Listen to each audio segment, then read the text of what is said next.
গাছগুলো আমি এখান থেকে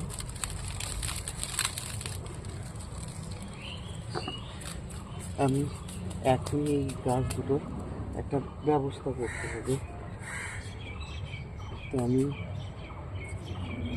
এইগুলোর মধ্যে বসানোর চেষ্টা করছি। এই যে অনেক রুট, এটার মধ্যে কাজ হবে। আমাকে একটু ভাবতে হবে, ওর রুট অনুসারে তো অন্য জায়গায় দেওয়ার দরকার।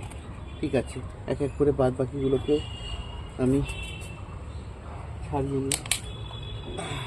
এই যে আর একটা, ও ভিডিওটা আমি নিজে তো একটু দেখিনি কীরকম কী হচ্ছে। ঠিকঠাক কী আছে।